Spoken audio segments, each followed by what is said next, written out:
binigyan ng 10 days, I believe 24 hours lang, ay nagbayad si Lucio Tan ng multi-billions na taxes na naibalik sa mamamayang Pilipino. Nagpapasalamat po ako dahil sa buong mundo na kayo ay gising. Kayo ay nagmamahal sa bayan at hindi kayo bulag na nakikita na ninyo na ang presidente natin ay authenticated cocaine addict. The people of the Netherlands, I would like to let you know that the President of the Philippines, Ferdinand Marcos Jr., is authenticated cocaine addict. Okay, mga kababayan, sa hindi po nakakilala sa akin, ako po si Maharlika, dating supporter ng Marcos administration, nabudol, umasa sa Uniteam. Yes! Nanalo si Marcos Jr. nung, well, questionably pa ang kanyang pagkapanalo dahil merong, expose si Attorney Glenn Chong na dinaya nila yung 2022 election. So, questionably pa yan. It's sad lang kasi yung mga media ay hindi yan inuulat. May mga media ba dito? Mga bias media? Hi, guys! Sana iulat nyo yung tama sa Pilipinas. Sana iulat nyo yung pagiging authenticated na totohanan. Actually, during campaign pa lang, nakita ko na ang talagang pagiging ahas ni Liza Tanas. Bakit kamo, noong April 2022, nung ako ay napunta sa campaign na parang katulad dito, no? Nakita ko na yung hindi magandang pangitain, kaya minessage ko siya kasi personally, nagte-text kami, sabi ko sa kanya, Hitad. Hindi ka matawag yung pangalan. Sabi ko sa kanya, Hitad. Ngayon pala... Ang mainit po na tanghali sa inyong lahat. Mga mahal kong ka-Duterte! Duterte! Duterte! Duterte! Duterte! Duterte! Duterte! Napakasarap pong pakinggan. Kahit na iba-iba yung diction natin, sino ang galing ng ibang lugar, hindi ng Netherlands? Wow! Lahat po kayo bumiyahe dito. Sino ang nagbayad ng biyahe nyo? Meron bang bayad dito? Ulitin ko meron bang bayad dito? Wala! Wala! Yan! Sariling baon! May pera kami! May pera kami!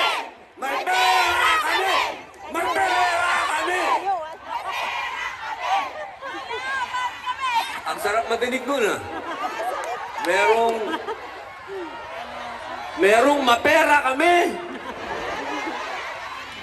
Merong may pera kami. Walang bayad dito. Lahat ito nagmamahal sa bansang Pilipinas. Alam nyo, mga mahal kong kababayan, nararamdaman ko ang nararamdaman ninyo dahil noong 2016, nung ako po ay nangampanya para kay Rodrigo Roa Duterte, sarili ko rin pong gastos. Ako po ay umikot dito, hindi lang po sa Europa, hanggang sa Middle East, Southeast Asia. Nangampanya po ako, sarili kong pamasahe, sarili kong hotel. At nung nakaupo na po si Mayor, hindi po ako humingi ng posisyon. While waiting for Senator Robin, we would like to thank the following: Den Haag Police Department, Stadsbosbeheer of the Netherlands, and we would also like to thank the City Mayor of Den Haag for their full support. Mahal natin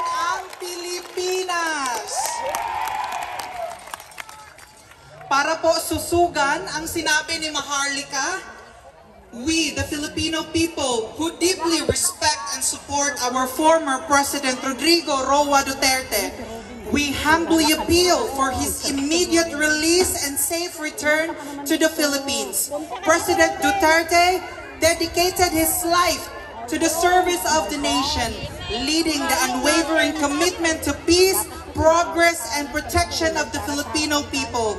Under his leadership, our country witnessed significant improvements in public safety, governance, and the fight against crime and illegal drugs.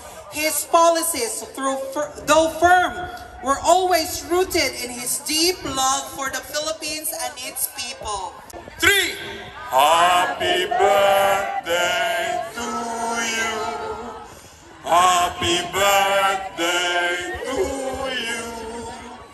Happy birthday, Tatay Digong. Happy birthday to you. Once more. Happy birthday to you. Happy birthday to you. Happy birthday, happy birthday. Happy birthday to you. Tay, wa man may kahatag ganimo, we will sing only happy birthday. We love you, Tatay Digong. We support you. And we love your daughter, Inday Sara. Mga kababayan, Pilipinas!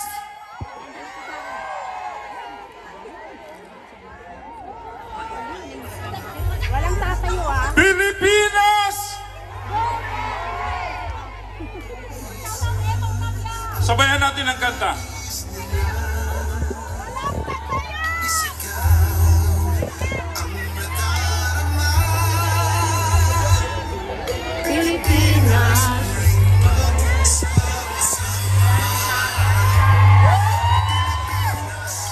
Duterte pa rin ay nagmamahal sa atin. Laban niya ay laban natin. Pilipinas, Duterte pa rin. Pilipinas! Duterte pa rin. Pilipinas, Duterte pa rin. Ano ang sigaw ng masang Pilipino? Sino ang mahal ng mga Pilipino? Duterte! Duterte! Duterte! Duterte! Duterte!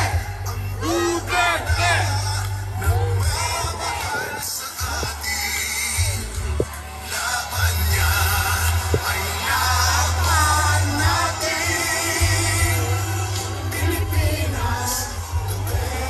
We would like to recognize the presence of our beloved attorney, Salvador Medialdea. Siya po ang nagtanggol sa ating pinakamahal na presidente sa Pilipinas, si Rodrigo Roa Duterte!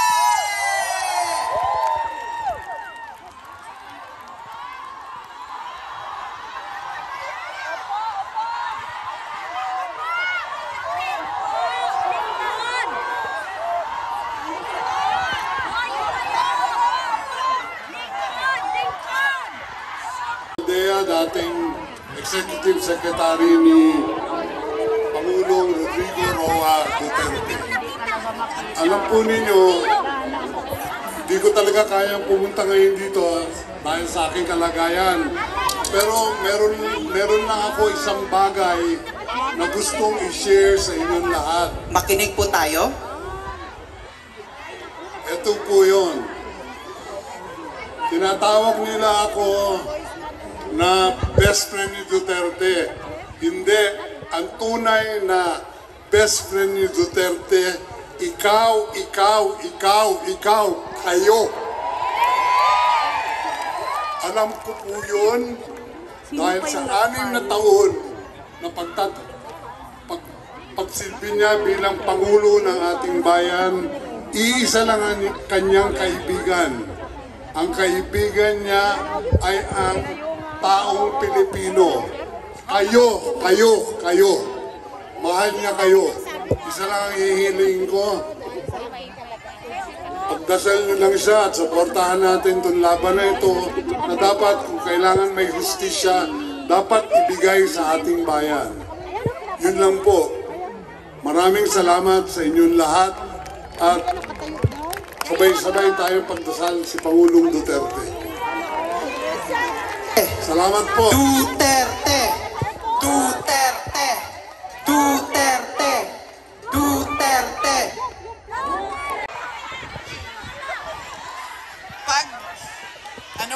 Pagtawag sa inyong mga mahal sa buhay doon sa Pilipinas, ay nandito kayo ngayong dito sa The Hague, Netherlands.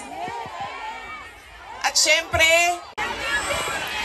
susunod po ang pagpapasalamat ko sa Dutch Police sa kanilang pagtulong sa atin na mabuo yung programa ngayong hapon na ito at sa pagpahintulot na tayo ay magkaroon ng rally para kay Pangulong Rodrigo Duterte. Maraming salamat po sa Dutch Police and of course sa local government ng The Hague at sa Foreign Ministry ng the Netherlands. Maraming salamat sa kanila. Ang susunod na pagpapasalamat po ay mula sa akin para sa ating mga organizers ngayong hapon na ito sa Executive Committee na nag-meeting araw-araw, iba't ibang time zone para pag-usapan kung paano natin maisagawa ang ating pagsuporta, pagpapakita ng suporta kay Pangulong Rodrigo Duterte na matiwasay at maayos ang ating pagsama-sama ngayong hapon na ito. We love you! Duterte! Duterte! Duterte! Duterte! Duterte! Kanina nung naglalakad ako papunta dito sa park, meron akong mga nakasalubong na mga galing Germany. At tinanong ko sila kung gaano katagal ang biyahe mo, ma'am, papunta dito. Sabi niya 9 hours daw. At 9 hours din daw siyang babiyahe pauwi. So ganyan ang pinapakita ninyo na pagsuporta kay Pangulong Duterte at pagmamahal sa ating bayan. Maraming salamat sa inyong lahat.